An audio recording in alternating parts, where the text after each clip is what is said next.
આવનારા દિવાળી તહેવાર અને ડિસેમ્બર મહિનો પણ નજીક આવતા જ બુટલેગરો વધુ સક્રિય બન્યા છે. ગાંધીના ગુજરાતમાં દારૂબંધી હોવા છતાં તેનું કડક અમલીકરણ થતું ન દેખાતા બુટલેગરોનો જાળ દિવસે ને દિવસે વધુ ફેલાઈ રહ્યો છે. કાયદાના રક્ષક પોલીસની શૂરવીરતા કરતા બુટલેગરોની વધુ હિંમત દેખાઈ રહી છે.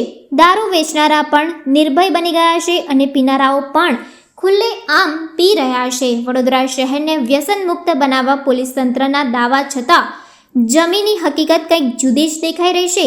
તંત્ર દ્વારા સમયાંતરે બુટલેગરો સામે કાર્યવાહી હાથ ધરીને કાયદાની અડગતા બતાવવાનો પ્રયાસ થતો હોય છે.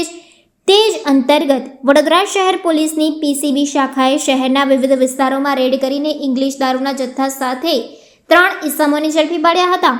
પીસીબી ટીમે નાગરવાડા, ગોત્રી અને મકરપુરા વિસ્તારમાં અલગ અલગ રેડ કરી હતી, જેમાં નાગરવાડાથી નિખિલ કહાર, ગોત્રી વિસ્તારમાંથી પિયુષ ઉર્ફે લખન ભાવસાર અને મકરપુરાથી દિલીપસિંહ સરદારને દારૂના જથ્થા સાથે ઝડપી પાડવામાં આવ્યા છે.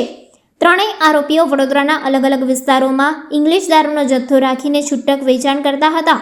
પોલીસ દ્વારા ત્રણેય સામે કાયદેસરની કાર્યવાહી હાથ ધરવામાં આવી છે અને વધુ તપાસ ચાલુ છે.